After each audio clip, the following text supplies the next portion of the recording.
Imagine two people living on the same street, same city, same grocery store, same overpriced coffee shop where a latte feels like a financial decision, but their financial lives completely different.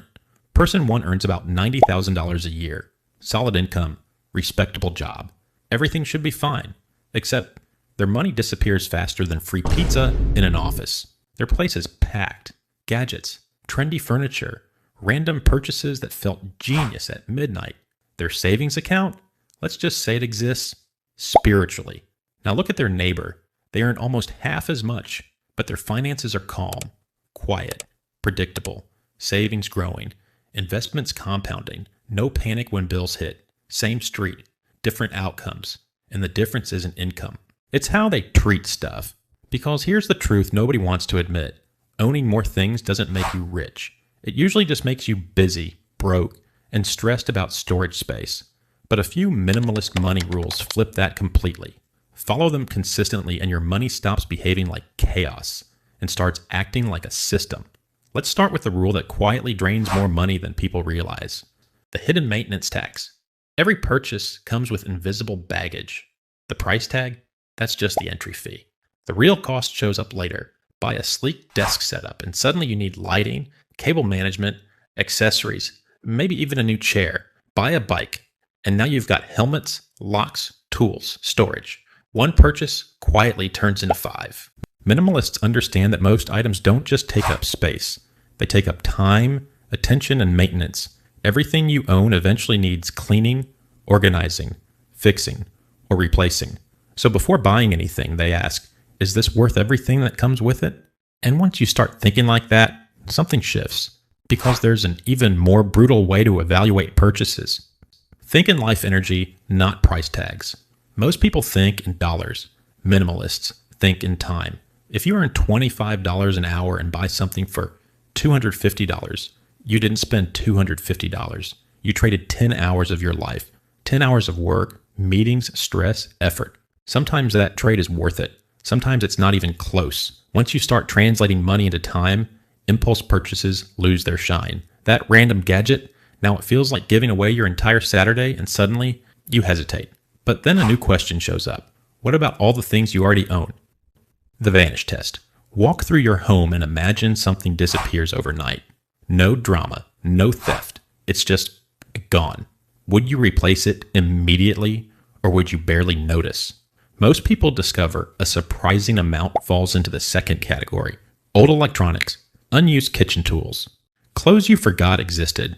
If something disappears and your life doesn't change, it probably wasn't adding value. Minimalists remove those things regularly, not because they hate owning stuff, but because they want their space filled with things that actually matter. But clutter isn't the only problem. There's another silent money drain. Never upgrade out of boredom. Modern marketing runs on one idea. New equals better. New phone, new car, new version of something you already own. And suddenly, what you have feels outdated, even if it works perfectly. But most upgrades are tiny improvements disguised as big ones. Minimalists replace things when they stop working, not when they stop feeling exciting, because every unnecessary upgrade is money that could have been invested instead, and that leads to something even more powerful than discipline. Make saving automatic. Willpower is unreliable. Systems are not. Minimalists build systems where saving happens first. Money moves into savings or investments immediately after payday, before there's a chance to spend it. At the same time, spending becomes slightly harder. Saved cards get removed. Shopping apps disappear. Impulse buying requires effort, and that small friction changes everything. Because when buying isn't instant, your brain finally asks, do I actually need this? But awareness is what really changes behavior. Count what you own. Most people underestimate how much they have. Ask someone how many pairs of shoes they own. They'll guess. Then they count. And suddenly, it's double. Minimalists track what they own occasionally, not obsessively, just enough to stay aware. Because once you realize you already have plenty, buying more feels unnecessary. But even better than managing clutter is preventing it. Test before you invest. New hobbies are exciting. For about 2 weeks. That's why so many garages are full of abandoned equipment. Minimalists test first. They borrow. They rent. They try things multiple times. If the interest sticks, then they invest. If not, They walk away without wasting money because enthusiasm is often temporary. But purchases are not, and some purchases bring an even bigger problem. Watch the domino effect. Some purchases don't come alone, they bring friends. Buy a console? Now you need games, accessories, subscriptions. Buy fitness gear? Now you need mats, storage, extras. One decision quietly multiplies. Minimalists ask a simple question. What else does this require? Because sometimes the smartest move isn't buying a cheaper version. It's avoiding the entire chain reaction. But even with all this, one rule matters most. Define what enough means. Most people never define enough, so their lifestyle keeps expanding.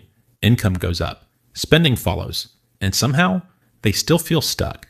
Minimalists decide ahead of time what's enough. Enough home, enough car, enough stuff.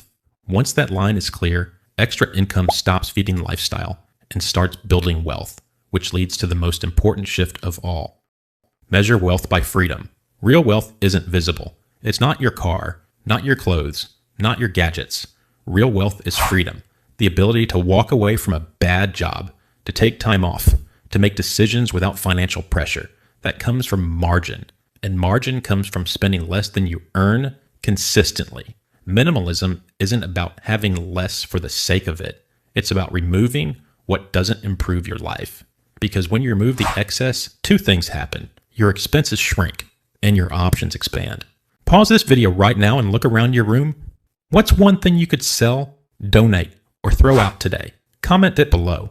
You'll be surprised how powerful that one decision feels, because every item you remove creates more space, more clarity, and more breathing room. And if you want more strategies that help you build wealth without burning out, hit subscribe, because the goal isn't just to make more money, it's to build a life where money stops controlling your choices.